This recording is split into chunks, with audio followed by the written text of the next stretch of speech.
नमस्कार। खेती किसानी से संबंधित महत्वपूर्ण जानकारी एवं कृषि समस्याओं के सटीक निवारण लेकर आपके द्वार हम लाए हैं पूसा समाचार। पूसा समाचार के इस अंक में मैं डॉक्टर शालिनी गौड़ रुद्रा, वरिष्ठ वैज्ञानिक खाद्य विज्ञान एवं फसलोत्तर प्रौद्योगिकी संभाग, और मैं ज्ञान मिश्रा, प्रधान वैज्ञानिक आनुवंशिकी। आइए शुरू करते हैं आज का एक खास अंक। इसमें हम दर्शकों को गुलदाउदी की उन्नत किस्मों सहित अन्य समसामयिक क्रियाएं एवं गेहूं में समसामयिक कृषि कार्यों की विस्तृत जानकारी देंगे। आगे बढ़ने से पहले आप सभी से अनुरोध है कि हमारे संस्थान के चैनल को आप जरूर सब्सक्राइब करें, साथ ही बेल आइकन दबाना न भूलें ताकि YouTube चैनल पर अपलोड किए गए सभी वीडियोस के नोटिफिकेशन आप तक सही समय पर पहुंच सके। हमारे लिए बहुत उत्साह एवं हर्ष का विषय है कि देश के विभिन्न प्रदेशों से किसान भाई लगातार अपनी समस्याएं हमारे व्हाट्सएप नंबर 9560297502 पर भेज रहे हैं, जिसका समाधान हम पूसा व्हाट्सएप सलाह सेगमेंट में आपसे साझा करेंगे। और अंत में मौसम खबर। पुष्पीय पौधों में गुलदाउदी यानी क्राइसैंथेमम का विशिष्ट स्थान है। यह शीत ऋतु का एक अत्यंत आकर्षक एवं लोकप्रिय पुष्प है। इसके फूल बड़े ही आकर्षक रंगों के होते हैं, इसलिए इन्हें शरद ऋतु की रानी तथा ग्लोरी ऑफ ईस्ट भी कहा जाता है। जी बिल्कुल, गुलदाउदी को कट और लूज फ्लावर के रूप में तथा बगीचों की क्यारियों और गमलों में सजावट के लिए उगाया जाता है। गुलदाउदी के उन्नत किस्मों सहित अन्य समसामयिक क्रियाओं की विस्तृत जानकारी दे रहे हैं हमारे संस्थान के विशेषज्ञ डॉक्टर एस सिंधु। गुलदाउदी, जिसको कि हम अंग्रेजी में क्राइसैंथेमम भी कहते हैं, ये एक बहुत ही उपयोगी फूल है। इसमें बहुत प्रकार के कलर हैं, रंग हैं और इसमें अनेक प्रकार हैं। पिछले एक दशक से लगभग इसमें 4-5 किस्में अभी और इसमें शामिल हुई हैं, और इसमें सबसे महत्वपूर्ण जो किस्में हैं उनका भी मैं यहाँ पे नाम लेना चाहूँगा। पूसा सोना, पूसा अंत्योदय, पूसा अनमोल, पूसा केसरी, और इसमें अभी हाल ही में पूसा सिंदूरी, पूसा सुंदरी, पूसा इसमें अभी एक हाल ही में पूसा लोहित, अभी दिल्ली सरकार में इसका प्रपोज़ल अभी अनुमोदित हुआ है। और इसके साथ साथ अभी आप देख रहे हैं कि और भी भिन्न प्रकार की किस्में यहाँ पे हैं। और ये आप एक पूसा जो गुलदस्ता है ये भी आप देख रहे हैं, जहाँ पे आप देख रहे हैं कि पौधे बिल्कुल सीधे रहते हैं। इस समय गुलदाउदी फूल देता है और लगभग 15 जनवरी के बाद इसका फूल लगभग ख़त्म हो जाएगा। ये सर्दियों में फूल देने वाली प्रमुख फसल है, और उत्तरी भारत में खास करके दिल्ली और दिल्ली के आसपास में इसकी यदि हम व्यावसायिक खेती करें तो ये किसानों के लिए बहुत ही उत्तम फसल है। यदि हम इसकी तुलना दूसरे फूलों से करते हैं तो काफ़ी हद तक किसान इसको, मध्यम दर्जे के जो किसान हैं वो इसको आसानी से उगा सकते हैं, क्योंकि सबसे ख़ास बात यह है कि इसको वेजिटेटिव मीन वानस्पतिक दृष्टि से इसको कटिंग के माध्यम से इसके नए पौधे तैयार किए जा सकते हैं, और इसलिए इस पर बहुत खर्च नहीं आता। जैसे अभी फूल ख़त्म होगा उसके बाद इसमें सकर्स निकलेंगे। उन सकर्स को आप अलग करके या तो क्यारियों में लगा लें या फिर उसी खेत में रहने दें, और जब जून का महीना आएगा तो उस समय आप मई जून के महीने में इसकी नई पौध तैयार कर सकते हैं। जो किसान इसकी ग्रीन हाउस में खेती करते हैं वो लगभग इसकी पूरे वर्ष भी खेती कर सकते हैं। ये एक शॉर्ट डे प्लांट है। इसको अंधेरा ज़्यादा चाहिए होता है, इसको प्रकाश कम चाहिए, जबकि इसकी जो वानस्पतिक वृद्धि है उसमें आप अधिक इसमें प्रकाश दे करके 11 घंटे इसको प्रकाश दे करके ग्रीन हाउस में, तो इसकी बड स्टेज पर जैसे ही ये पौधा पहुंचता है तो उस समय आप इसको ब्लैक पॉलीथीन से आप इसको ढक देते हैं और इसको शॉर्ट डे कंडीशन प्रोवाइड करके इससे आसानी से फूल ले सकते हैं। हमारे ग्रीन हाउस में भी काफ़ी प्रजातियां हैं, जो कि स्नोबॉल वाइट है, स्नोबॉल येलो है, जामला है, थाईचिन क्वीन है। इनको बहुत ही आसानी से, पूसा केसरी है, इसको आसानी से उगाया जा सकता है। में कई बार आपको पाउडरी मिल्डू देखने को मिलेगा, अल्टरनेरिया ब्लाइट की भी समस्या आपको देखने को मिलेगी। दीमक है, दीमक का भी प्रकोप कभी कभी आपको देखने को मिलेगा। तो इसकी जो रोपाई है वो लगभग अगस्त और सितंबर के महीने में की जाती है और दिसंबर के महीने में ये फूल दे करके अपना जीवन काल को पूरा करता है। लेकिन जो ग्रीन हाउस में हम खेती करते हैं उसमें आप एक बार फूल लेने के बाद यदि आप इसकी ऊपर से कटाई कर देते हैं तो रेट्यून क्रॉपिंग लेकर भी इससे 2 फसलें ली जा सकती हैं। तो इसके प्रशिक्षण हेतु आप पूसा संस्थान में या अपने किसी कृषि विश्वविद्यालय में या अपने किसी भी कृषि विज्ञान केंद्र में आप अधिक जानकारी लेकर के इसकी खेती भली भांति से कर सकते हैं। इसके साथ साथ इसको आप खास करके गमलों में भी उगा सकते हैं, छत पर उगा सकते हैं और यहाँ तक कि छोटे जो हैं आपके जो छोटे गमले हैं उसमें भी आप जो ड्वार्फ किस्में हैं खार करके जो पोट मम्स जिसको हम कहते हैं उसको भी गमले में उगा सकते हैं। जैसे मस्टर्ड है, सरसों है, सरसों में भी बहुत सारी हनी भी आती हैं और हनी भी विजिट करती हैं और वहाँ से नेक्टर लेके आसपास के आपके जितने भी उद्यान हैं उसमें पॉलिनेशन का काम करती हैं। दूसरी जो हमारी खाद्यान्न की फसलें हैं उसमें भी पॉलिनेशन का काम कर सकती हैं। इसी तरह से गुलदाउदी भी एक ऐसा फूल है जिसमें नेक्टर काफ़ी मात्रा में होता है। आप ये सेंट्रल डिस्क इसमें देख रहे हैं, इसमें नेक्टर होता है और बहुत सारी हनी भी इस पे विजिट करती हैं और इससे नेक्टर लेकर के दूसरे पौधों पे जाती हैं।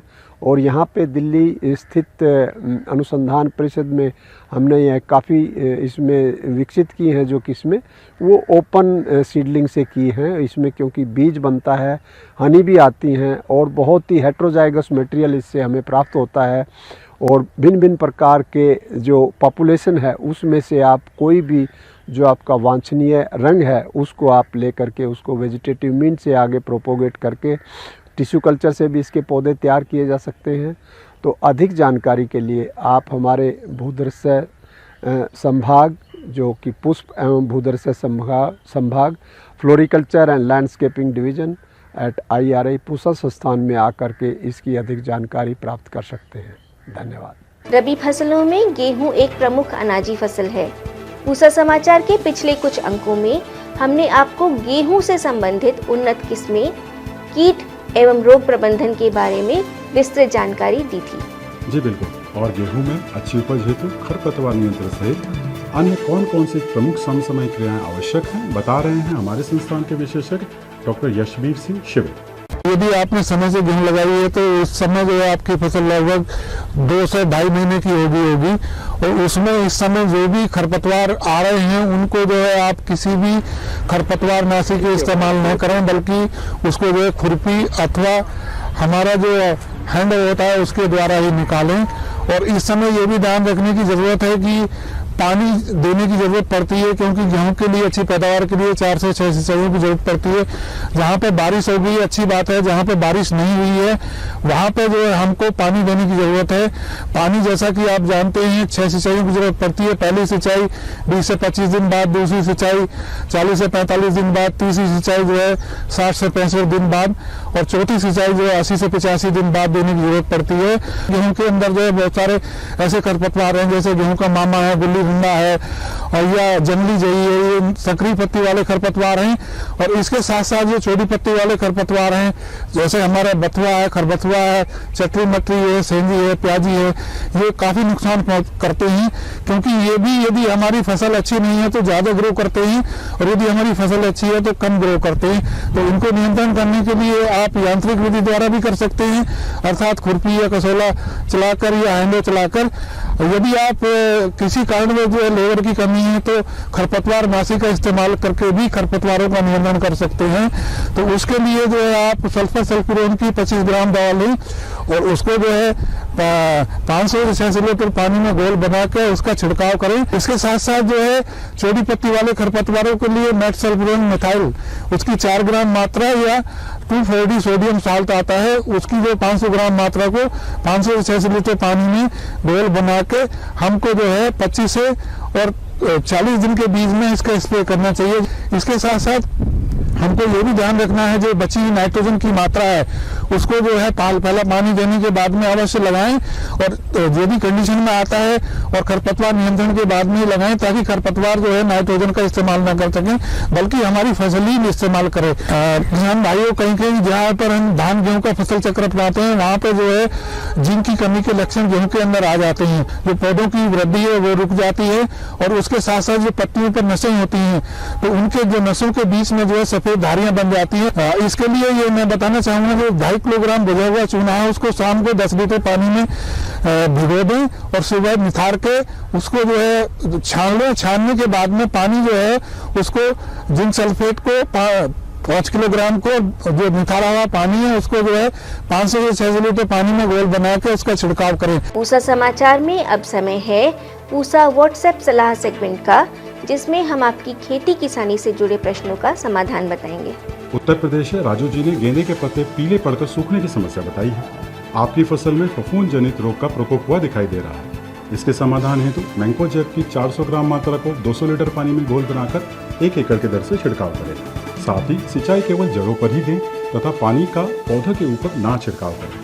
शाजापुर मध्य प्रदेश से राजेश कुमार जी ने चने के पत्तों में छेद होने की समस्या बताई है।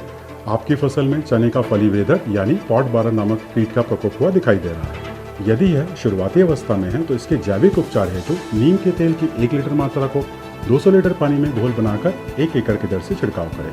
साथ ही अधिक प्रकोप होने की अवस्था में क्लोरल ट्राइनिलिप्रोल की 50 मिलीलीटर मात्रा को 200 लीटर पानी में घोल बनाकर 1 एकड़ की दर से छिड़काव करें। मध्य प्रदेश से पवन पाटीदार जी ने लहसुन की पत्तियों के पीले पड़ने की समस्या बताई है।